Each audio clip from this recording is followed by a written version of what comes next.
오, 하느님 말이야. 사브리나. 이탈리아 로마 근교의 작은 마을. 조용하던 이 마을에 동양인이 연루된 마트 강도 사건이 발생하며 마을 전체가 충격에 휩싸였습니다. 이 사건은 주민들에게 큰 불안감을 안겨주었고, 특히 옆에서 엄마의 마지막 모습을 지켜봐야 했던 한 소녀는 동양인을 향한 복수심을 품게 되었습니다. 이 소녀가 성인이 된 후 한국을 방문하게 되었다고 하는데요. 엄마를 향한 복수를 위해 한국으로 떠난 것일까요? 아니면 다른 이유로 한국을 방문하게 된 걸까요? 오늘의 감동 이야기 지금 시작합니다. 안녕하세요. 제 이름은 사브리나입니다. 오늘 여러분께 제 인생을 완전히 바꿔놓은 이야기를 들려드리려고 해요. 이 이야기는 제가 10살 때 겪은 충격적인 사건으로부터 시작됩니다. 어릴 적 저는 평범한 이탈리아 소녀였어요. 로마 근교의 작은 마을에서 부모님과 언니와 함께 행복한 가정을 이루고 살았죠. 아버지는 경찰관이셨고 어머니는 초등학교 선생님이셨어요. 우리 가족은 평화롭고 안정된 삶을 살고 있었죠. 하지만 그 평화로운 일상은 한순간에 무너져 내렸습니다. 그날은 평범한 토요일이었어요. 어머니와 저는 동네 대형마트에 주말장을 보러 갔었죠. 평소와 다름없는 일상이었어요. 마트 안은 주말을 맞아 사람들로 북적거렸고 저는 신나게 과자 코너를 구경하고 있었어요. 사브리나, 과자는 안 돼. 대신 과일 좀 골라볼까? 어머니가 말씀하셨어요. 에이 엄마. 조금만요. 딸기맛 과자 하나만 사면 안 돼요? 저는 애교 섞인 목소리로 부탁드렸죠. 어머니는 잠시 고민하시더니 미소를 지으셨어요. 알았어. 하나만이야. 그리고 나서 야채 코너로 가자. 저는 기쁜 마음에 과자를 고르고 있었어요. 그때였어요. 갑자기 마트 안이 소란스러워졌어요. 처음에는 무슨 일인지 몰랐어요. 하지만 곧 사람들의 비명소리가 들리기 시작했고 공포에 질린 사람들이 이리저리 뛰어다니는 모습이 보였어요. 엄마, 무슨 일이에요? 저는 겁에 질려 어머니에게 물었어요. 어머니는 재빨리 저를 끌어안으셨어요. 쉿, 조용히 해.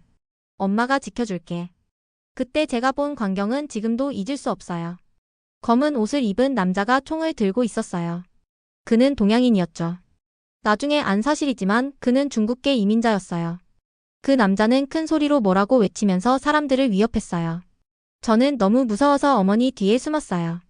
돈 내놔. 빨리. 그 남자가 소리쳤어요. 그의 목소리는 떨리고 있었지만 동시에 위협적이었어요. 마트 직원들은 겁에 질려 있었고 손님들은 비명을 지르며 도망치려 했어요. 하지만 그 강도는 출구를 막고 있었죠. 저는 어머니의 품에 안겨 눈을 꼭 감았어요. 이런 일이 꾸미기를 바랐죠. 제발. 우리 딸아이만이라도 보내주세요. 어머니가 떨리는 목소리로 말씀하셨어요. 그 순간 누군가가 강도에게 대항하려 했어요. 한 남자가 강도를 향해 달려들었죠. 하지만 그때 총성이 울렸어요. 한 번, 두 번. 연이어 총소리가 들렸어요. 안 돼. 어머니의 비명소리가 들렸어요. 그 다음 순간 저는 어머니가 저를 감싸 안은 채 쓰러지는 것을 느꼈어요. 주변이 온통 붉은색으로 물들어갔죠. 저는 그때까지도 무슨 일이 일어났는지 정확히 이해하지 못했어요. 다만 어머니가 움직이지 않는다는 것, 그리고 주변이 너무 조용해졌다는 것만 느낄 수 있었죠. 엄마? 저는 떨리는 목소리로 불렀어요. 하지만 대답은 없었어요. 그 후의 일은 혼란스러워요. 사람들의 비명소리, 경찰 사이렌 소리, 그리고 누군가의 절규가 뒤섞여 있었죠. 나중에 알게 된 사실이지만 그 절규는 제 아버지의 목소리였어요. 아버지는 그날 그 사건 현장에 출동하셨던 거예요. 오 하느님. 마리아. 사브리나. 아버지의 목소리가 들렸어요. 저는 여전히 어머니의 품에 안겨 있었어요. 하지만 어머니는 이미. 저는 그때 어머니가 저를 지키기 위해 자신의 몸으로 저를 감싸주셨다는 것을 알게 되었어요. 어머니는 강도의 총알을 맞으시고 그 자리에서 돌아가셨어요. 그날 이후로 모든 것이 변했어요. 아버지는 더 이상 예전의 아버지가 아니었어요. 항상 웃음이 가득했던 아버지의 얼굴에는 깊은 슬픔의 그림자가 드리워졌죠. 아버지는 경찰직을 그만두셨어요. 현장에서 일하는 것이 너무 힘들어지셨대요. 대신 사이버 수사대로 옮기셨죠. 사브리나, 이제 너와 내가 서로를 의지해야 해. 아버지가 말씀하셨어요. 하지만 아버지의 목소리에는 더 이상 힘이 느껴지지 않았어요. 그 끔찍한 사건 이후 제 인생은 완전히 달라졌어요. 더 이상 예전의 밝고 천진난만한 소녀가 아니었죠. 매일 밤 악몽에 시달렸고 낯선 사람들을 마주치는 것조차 두려워했어요. 특히 동양인을 보면 자동적으로 긴장하게 되었죠. 그 강도의 얼굴이 자꾸 떠올랐거든요. 학교에서도 많이 힘들었어요. 친구들은 제가 겪은 일을 이해하지 못했고 저는 점점 고립되어 갔어요. 선생님들은 저를 걱정하셨지만 어떻게 도와줘야 할지 모르는 듯 했죠. 사브리나, 괜찮니? 어느 날 담임 선생님이 물으셨어요. 네, 괜찮아요. 저는 무심히 대답했죠. 하지만 사실 전혀 괜찮지 않았어요. 그런 저를 가장 걱정한 건 아버지였어요. 아버지는 제가 심리 상담을 받도록 하셨고 저를 위해 할 수 있는 모든 것을 하셨어요. 하지만 아버지도 많이 힘들어 하셨죠. 어머니를 잃은 슬픔 그리고 저를 지키지 못했다는 자책감에 시달리셨어요. 사브리나, 넌 내 어머니를 닮았어. 어느 날 밤 아버지가 말씀하셨어요. 그녀도 너처럼 강했지. 하지만 너무 강해지려고 하지 마. 때로는 약해지는 것도 괜찮아. 그 말씀을 들으며 저는 처음으로 아버지 앞에서 울음을 터뜨렸어요. 그동안 참았던 모든 감정이 한꺼번에 쏟아져 나왔죠. 아버지는 저를 꼭 안아주셨어요. 그날 밤 우리는 함께 울며 서로를 위로했답니다. 시간이 지나면서 저는 조금씩 변해갔어요. 더 이상 모든 것을 두려워하지 않게 되었고 조금씩 세상으로 나아가기 시작했죠. 하지만 제 마음속에는 여전히 강한 정의감이 자리 잡고 있었어요. 그리고 그 정의감은 점점 더 구체적인 형태를 띠기 시작했습니다. 제가 15살 때였어요. 학교에서 진로에 대해 생각해보라는 과제가 있었죠. 저는 오랜 시간 고민했어요. 그리고 마침내 제 결심을 굳혔습니다. 아빠, 저 경찰이 되고 싶어요. 아버지는 놀라신 듯 했어요. 사브리나, 넌 아직 어려. 그리고 경찰은 너무 위험해. 다른 길을 가는 게 어떨까? 하지만 저는 이미 마음을 정했어요. 아빠, 저는 꼭 경찰이 되고 싶어요. 다른 사람들을 지키고 싶어요. 엄마처럼요. 아버지의 표정이 복잡해졌어요. 한동안 침묵이 이어졌죠. 그러다 아버지가 깊은 한숨을 내쉬셨어요. 네가 그렇게 결심했다면. 하지만 조심해야 해. 이 일은 생각보다 훨씬 위험하고 힘들 거야. 네, 아빠. 알고 있어요. 하지만 저는 할 수 있어요. 꼭 좋은 경찰이 될 거예요. 그렇게 저는 경찰의 길을 걷기 시작했어요. 고등학교를 졸업한 후 바로 경찰 학교에 지원했죠. 입학시험은 정말 힘들었어요. 체력 테스트, 필기시험, 면접. 모든 과정이 쉽지 않았죠. 하지만 저는 포기하지 않았어요. 넌 할 수 있어, 사브리나. 시험을 앞두고 아버지가 말씀하셨어요. 내 어머니도 지금 널 자랑스러워하실 거야. 그 말씀에 용기를 얻어 저는 모든 시험을 통과했고 드디어 경찰 학교에 입학하게 되었어요. 경찰 학교에서의 생활은 정말 힘들었어요. 매일 새벽부터 일어나 체력 훈련을 받았고 낮에는 법률과 수사 기법을 공부했죠. 밤에는 실전 훈련을 받았어요. 때로는 포기하고 싶다는 생각도 들었지만 그럴 때마다 어머니를 떠올렸어요. 엄마, 저 잘하고 있죠? 매일 밤 저는 하늘을 보며 중얼거렸어요. 훈련 중에 가장 힘들었던 건 총기 훈련이었어요. 총을 잡을 때마다 그날의 기억이 떠올랐거든요. 하지만 저는 그 두려움을 극복해야 했어요. 좋은 경찰이 되기 위해서는 꼭 필요한 일이었으니까요. 사브리나, 넌 정말 대단해. 총기 훈련을 마친 후 교관이 말씀하셨어요. 네가 얼마나 두려워하는지 알아. 하지만 그 두려움을 이겨내는 모습이 정말 자랑스러워. 그 말씀을 들으며 저는 뿌듯함을 느꼈어요. 조금씩이지만 제가 성장하고 있다는 걸 느낄 수 있었죠. 경찰 학교에서 2년의 시간이 흘렀어요. 그동안 저는 많은 것을 배웠죠. 법률, 수사, 기법, 체포기술뿐만 아니라 인권, 윤리, 공정성에 대해서도 깊이 있게 공부했어요. 그리고 가장 중요한 건 모든 사람을 평등하게 대해야 한다는 것을 배웠죠. 경찰의 가장 중요한 임무는 시민을 보호하는 거야. 교관님이 자주 하시던 말씀이에요. 우리는 정의의 수호자이자 평화의 수호자야. 그 말씀을 들을 때마다 저는 가슴이 뜨거워졌어요. 제가 꿈꾸던 바로 그 모습이었으니까요. 졸업을 앞두고 저는 제 자신에 대해 많이 생각해보게 되었어요. 과연 제가 좋은 경찰이 될 수 있을까? 제 마음속에 남아있는 편견들을 극복할 수 있을까? 특히 동양인에 대한 제 감정을 어떻게 해야 할지 고민이 되었죠. 사브리나, 넌 이미 충분히 성장했어. 졸업식 날 아버지가 말씀하셨어요. 네가 얼마나 노력했는지 나는 알아. 넌 반드시 훌륭한 경찰이 될 거야. 아버지의 말씀에 저는 눈물이 났어요. 그동안 아버지가 얼마나 저를 지지해 주셨는지, 그리고 제가 얼마나 성장했는지 새삼 느낄 수 있었죠. 드디어 저는 정식 경찰관이 되었어요. 첫 발령지는 로마 시내의 작은 경찰서였죠. 처음으로 제복을 입고 거울 앞에 섰을 때 저는 제 모습에 놀랐어요. 더 이상 그 어린 소녀가 아니었죠.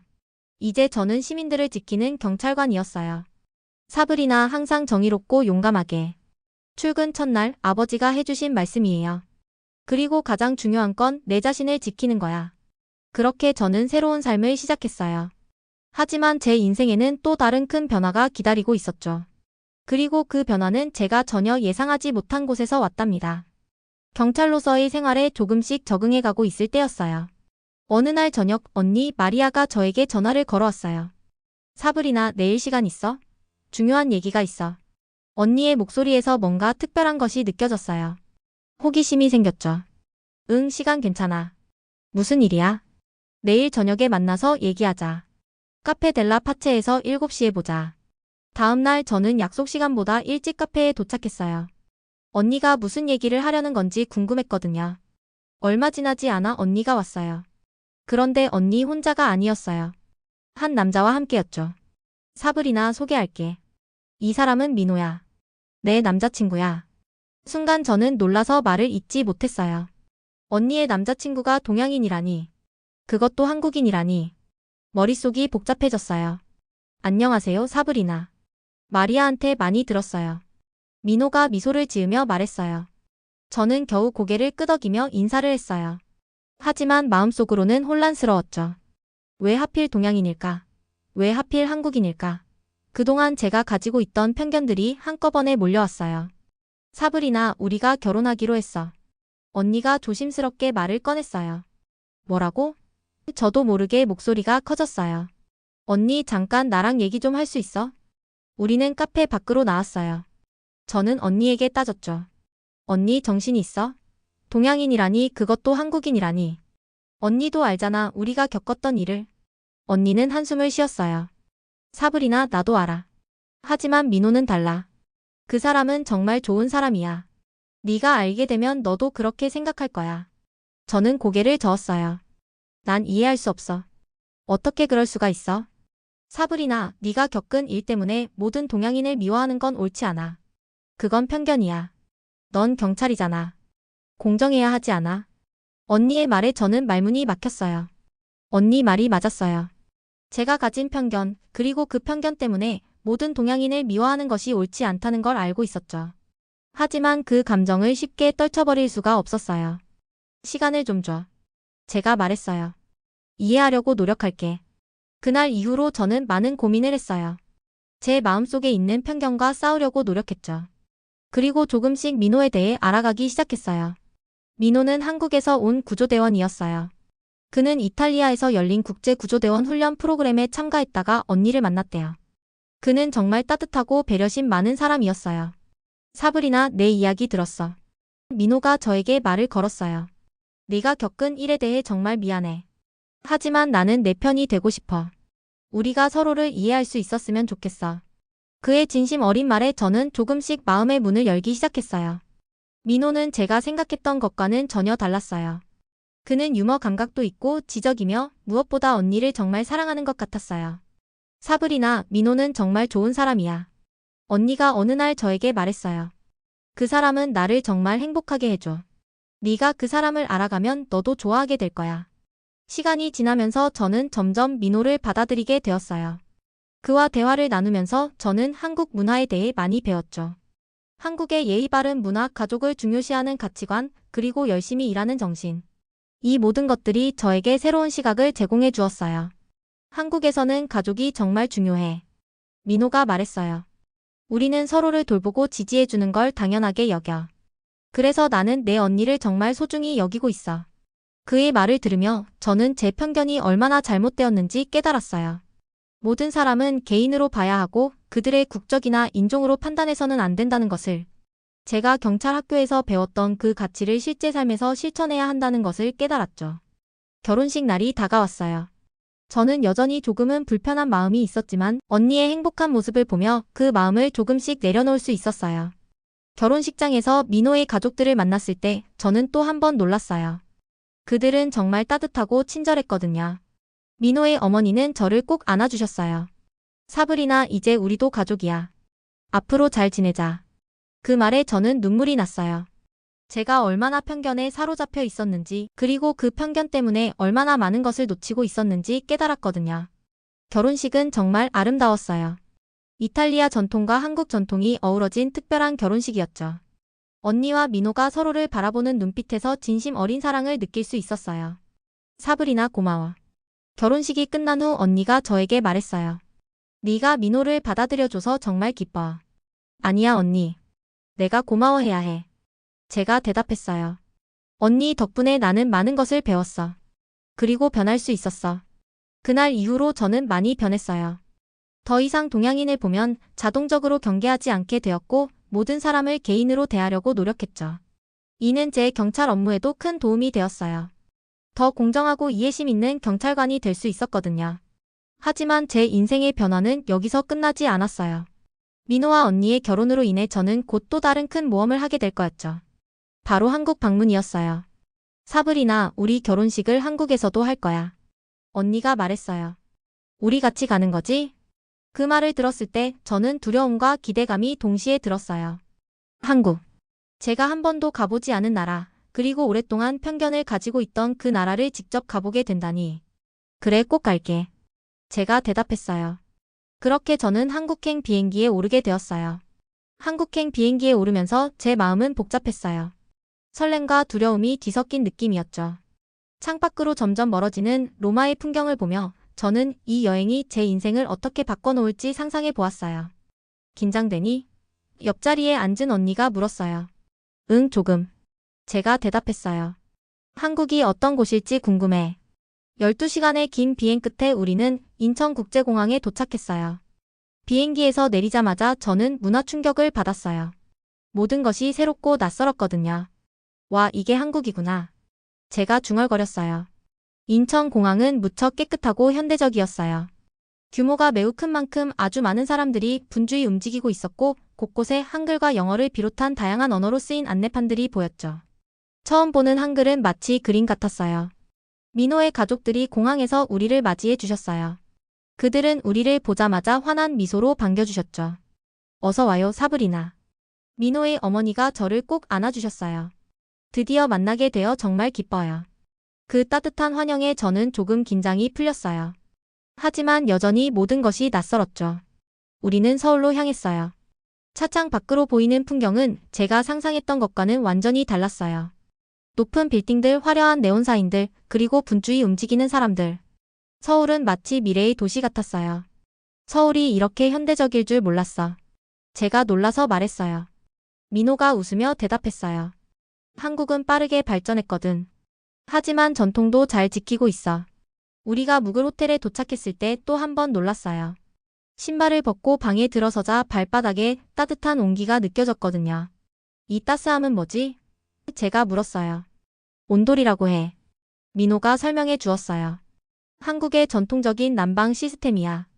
바닥을 데워서 방 전체를 따뜻하게 해주지. 저녁에 우리는 서울의 유명한 한정식 레스토랑에 갔어요. 테이블에 앉자마자 저는 눈을 크게 떴어요. 테이블 위에는 수많은 작은 접시들이 가득 놓여 있었거든요. 마치 작은 도자기 전시회 같았어요. 이게 다 뭐야? 제가 놀라서 물었어요. 언니가 미소 지으며 설명해 주었어요. 이건 한정식이라고 해. 한국의 전통 코스 요리야. 이 작은 접시들은 반찬이라고 하는데 한국에서는 밥과 함께 여러 가지 반찬을 먹어. 민호가 덧붙였어요. 한정식은 영양 균형이 정말 뛰어나. 각 요리마다 특별한 장점이 있어. 먼저 갈비찜이 눈에 들어왔어요. 민호가 설명해 주었어요. 이건 갈비를 양념에 재운 후 국물과 함께 오랜 시간 동안 찌거나 끓여 조리하는 거야. 그래서 고기가 엄청 부드럽고 고기의 육즙의 달콤함과 짠맛이 녹여져 있어 맛도 매우 훌륭해. 게다가 철분과 비타민 B12가 들어있어서 빈혈 예방에도 도움이 돼. 양파, 마늘, 생강 같은 재료들은 항산화 작용을 해서 면역력도 높여준대. 다음으로 구절판을 소개받았어요. 이건 궁중 음식인 구절판이야, 언니가 말했어요. 여러 가지 재료를 사용해서 다양한 영양소를 한 번에 섭취할 수 있어. 게다가 보기에도 정말 아름답지? 테이블 중앙에 있는 신선로도 인상적이었어요. 신선로는 고급 재료들이 들어가서 영양가가 아주 높아, 민호가 설명했어요. 쇠고기, 전복, 해삼 같은 재료들이 들어가거든. 게다가 즉석에서 끓여 먹어서 이름 그대로 신선한 맛을 즐길 수 있지. 그리고 김치. 처음에는 강한 맛에 놀랐지만 점점 그 맛에 빠져들기 시작했어요. 김치는 건강에 정말 좋아, 언니가 말해주었어요. 발효 과정을 거쳐서 유익균이 풍부해 소화를 돕고 면역력을 높여줘. 혈당 조절에도 도움이 되고 저칼로리 식품이라 다이어트에도 좋대. 식사를 마치고 후식으로 수정과가 나왔어요. 민호가 설명했어요. 수정과는 계피와 생강을 주재료로 하여 만드는 달콤한 전통 음료야. 소화를 촉진하고 감기 예방에도 좋아. 항산화 작용도 있어서 노화 방지에도 도움이 되지. 이 모든 설명을 들으며 음식을 맛보니 한국 음식이 얼마나 건강에 좋은지 실감할 수 있었어요. 맛있을 뿐만 아니라 몸에도 좋다니 정말 놀라웠죠. 와, 정말 대단해, 제가 감탄했어요. 이렇게 맛있으면서도 건강에 좋은 음식을 한 번에 먹어본 적이 없어. 민호가 미소 지으며 말했어요. 한정식은 한국 음식의 정수라고 할 수 있어. 우리의 전통과 문화, 그리고 건강에 대한 지혜가 모두 담겨 있지. 그날의 한정식 경험은 제게 한국 음식 문화의 깊이와 다양성, 그리고 건강을 생각하는 지혜를 보여주었어요. 다음 날부터 우리는 서울 곳곳을 돌아다녔어요. 경복궁, 남산타워, 명동. 각 장소마다 특별한 매력이 있었어요. 경복궁에 도착했을 때 저는 그 웅장함에 압도되었어요. 광화문을 지나 안으로 들어서자 마치 시간 여행을 한 것 같은 느낌이 들었죠. 와, 정말 아름다워. 제가 감탄했어요. 그렇지?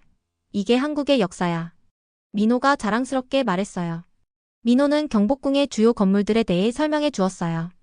근정전은 국보로 지정된 건물로 왕의 즉위식과 중요한 국가행사가 열렸던 곳이라고 해요. 그 웅장한 모습에 저는 절로 고개가 숙여졌죠. 경회로는 연못 위에 지어진 2층 누각이에요. 민호가 말하길 과거에 외국 사신들을 접대하던 곳이라고 해요. 연못에 비치는 건물의 모습이 너무나 아름다웠어요. 자경전에서는 조선시대 왕비들의 생활상을 엿볼 수 있었어요. 향원정이라는 아름다운 정자도 보았는데 연못과 어우러진 모습이 정말 그림 같았어요. 가장 인상 깊었던 건 수문장 교대식이었어요. 화려한 전통 의상을 입은 수문장들이 의식을 진행하는 모습은 정말 장관이었죠. 이 의식은 조선시대의 궁궐 경비 시스템을 재현한 거야. 민호가 설명해 주었어요. 하루에 2번 진행되는데 우리가 운 좋게 볼 수 있었네. 경복궁을 둘러보며 저는 한국의 역사와 문화의 깊이를 느낄 수 있었어요. 그리고 이렇게 오랜 세월 동안 이 아름다운 건축물들을 보존해온 한국인들의 노력에 감동받았죠. 다음으로 우리는 남산타워에 올랐어요. 서울의 야경은 정말 환상적이었어요. 끝없이 펼쳐진 불빛들이 마치 별들처럼 빛나고 있었죠. 로마와는 또 다른 매력이 있네. 제가 말했어요. 맞아, 서울은 현대적이면서도 전통을 간직하고 있어. 언니가 대답했어요. 마지막으로 우리는 명동에 갔어요. 이곳에서 한국의 쇼핑 문화를 경험했는데 거리 곳곳에 화장품 가게들이 있었고 직원들의 친절함에 놀랐어요. 한국 화장품의 품질에 대해 들었던 터라 저도 몇 가지 구매해 보았답니다. 이날의 경험을 통해 서울의 다양한 면모를 볼 수 있었어요. 전통과 현대가 공존하는 이 도시의 매력에 푹 빠져들었답니다. 하지만 가장 인상 깊었던 건 한국 사람들의 정문화였어요. 그들은 가족이나 친구들과 함께 시간을 보내는 것을 정말 중요하게 여기더라고요. 식사 시간에는 항상 함께 모여 이야기를 나누고 서로를 챙기는 모습이 따뜻해 보였어요. 한국 사람들은 정말 가족을 중요하게 여기는 것 같아. 제가 말했어요. 맞아, 그게 한국 문화의 중요한 부분이야. 민호가 대답했어요. 결혼식 전날 우리는 민호의 가족들과 함께 시간을 보냈어요. 그들은 저희를 위해 특별한 저녁 식사를 준비해 주셨죠. 사브리나, 이건 우리 어머니가 직접 만드신 김치야. 민호가 말했어요. 특별히 너를 위해 준비하셨어. 저는 감동받았어요. 그들이 저를 가족으로 받아들이려 노력하는 모습이 느껴졌거든요. 식사를 하면서 우리는 서로의 문화에 대해 이야기를 나눴어요. 저는 이탈리아의 전통과 문화에 대해 설명해드렸고 그들은 한국의 풍습에 대해 알려주셨죠. 사브리나, 넌 정말 용감해. 민호의 어머니가 말씀하셨어요. 낯선 나라에 와서 이렇게 잘 적응하다니. 아니에요, 오히려 제가 감사해요. 이렇게 따뜻하게 맞아주셔서요. 제가 대답했어요. 그날 밤 저는 많은 생각을 했어요. 제가 얼마나 편견에 사로잡혀 있었는지, 그리고 그 편견 때문에 얼마나 많은 것을 놓치고 있었는지 깨달았거든요. 언니, 제가 말했어요. 이렇게 한국에 와보니 내가 얼마나 좁은 시야를 가지고 있었는지 알겠어. 정말 미안해. 언니는 저를 꼭 안아주었어요. 괜찮아, 사브리나. 네가 이렇게 변할 수 있다는 게 중요해. 다음 날 결혼식이 열렸어요. 한국 전통 혼례와 서양식 결혼식이 조화롭게 어우러진 아름다운 결혼식이었죠. 언니와 민호가 한복을 입고 있는 모습은 정말 아름다웠어요. 결혼식이 끝나고 민호의 어머니가 저에게 다가오셨어요. 그리고 작은 상자를 건네주셨죠. 사브리나, 이건 너를 위한 선물이야. 상자를 열어보니 아름다운 한국 전통 비녀가 들어있었어요. 이건 우리 가족 대대로 내려오는 보석이야. 이제 너도 우리 가족이니까 내게 주고 싶어. 그 말에 저는 눈물이 났어요. 이 순간 저는 진정으로 새로운 가족을 얻었다는 걸 느꼈거든요. 한국에서의 시간은 저를 완전히 변화시켰어요. 더 이상 편견에 사로잡혀 있지 않게 되었고 다른 문화를 열린 마음으로 받아들일 수 있게 되었죠. 그리고 무엇보다 가족의 의미를 새롭게 깨달았어요. 비행기를 타고 이탈리아로 돌아가는 길, 저는 이미 한국이 그리워지기 시작했어요. 그리고 다음에 올 때는 더 많은 것을 경험하고 싶다는 생각이 들었죠. 꼭 다시 올 거야. 제가 중얼거렸어요. 이제 한국은 내 두 번째 고향이니까. 시간이 흘러갈수록 한국에서의 경험이 계속 그리워졌습니다. 특히 한국 음식에 대한 기억이 좋았죠. 여행 중 맛본 한식의 맛이 아직도 생생했거든요. 제 생일날 가족 모두가 모였어요. 언니와 형부 민호 그리고 아버지까지. 아버지는 한국에 오신 후 처음으로 한국 음식을 제대로 접하게 되는 거였죠. 형부 민호가 특별히 한국 전통 생일 요리를 해주겠다고 했어요. 사브리나, 한국에서는 생일에 미역국을 먹어. 내가 특별히 끓여줄게. 민호가 말했어요. 정말요? 여행 때 먹어본 적 있는데 정말 맛있었어요. 제가 기대에 차서 대답했어요. 아버지는 조금 걱정스러운 표정이었어요. 한국 음식이라. 너무 맵지 않겠지? 걱정 마세요, 아버지. 제가 먹을 수 있는 정도로 할 거예요. 민호가 아버지를 안심시켰어요. 주방에서 민호가 요리하는 모습을 보니 마치 전문 셰프 같았어요. 손놀림이 정확하고 빨랐죠. 그가 요리하는 동안 주방에서는 맛있는 향기가 가득했어요. 와, 정말 맛있는 냄새네요. 제가 말했어요. 그렇지? 오늘 특별히 준비한 거야. 민호가 대답했어요. 드디어 음식이 완성되었어요. 테이블 위에는 미역국, 잡채, 그리고 불고기가 놓여 있었어요. 이건 미역국이야, 민호가 설명해 주었어요. 미역으로 끓인 국인데 한국에서는 생일에 꼭 먹는 음식이지. 미역은 칼슘이랑 철분이 풍부해서 건강에도 좋아. 저는 조심스럽게 한 숟가락 떠먹어 봤어요. 부드러운 미역의 식감과 고소한 국물 맛이 어우러져 정말 맛있었어요. 아버지도 조심스레 맛을 보시더니 놀란 표정을 지으셨어요. 오, 이거 생각보다 맛있구나. 담백하고 고소해. 이건 잡채, 민호가 계속 설명했어요. 당면이랑 여러 가지 채소를 볶은 거야. 특별한 날에 자주 먹는 요리지. 잡채는 쫄깃한 당면과 아삭한 채소의 조화가 정말 멋졌어요. 간장 양념의 맛이 은은하게 배어 있어 자꾸 손이 갔죠. 그리고 이건 불고기야. 한국의 대표적인 고기 요리지. 달콤하고 짭짤한 맛이 특징이야. 불고기는 정말 환상적이었어요. 부드러운 소고기와 달콤한 양념이 완벽하게 어우러져 있었죠. 와, 이거 정말 맛있어요. 저도 모르게 소리쳤어요. 아버지도 불고기를 드시더니 감탄하셨어요. 이 고기. 불고기라고 했나? 정말 부드럽고 맛있어. 한국 음식이 이렇게 맛있을 줄 몰랐네. 민호, 넌 정말 요리의 달인이구나. 언니가 감탄했어요. 그냥 취미로 배운 거야, 민호가 겸손하게 말했어요. 한국 음식을 다시 맛보니 어때? 정말 맛있어요. 여행 때 먹었던 것보다 더 맛있네요. 제가 대답했어요. 식사를 하면서 우리는 즐거운 대화를 나눴어요. 민호는 각 요리에 대한 이야기를 들려주었고 저는 한국 음식 문화에 대해 더 많이 알게 되었죠. 한국에서는 음식을 나눠 먹는 문화가 중요해 민호가 설명해 주었어요. 특히 생일 같은 특별한 날에는 가족이나 친구들과 함께 음식을 나누며 축하하는 게 일상이지.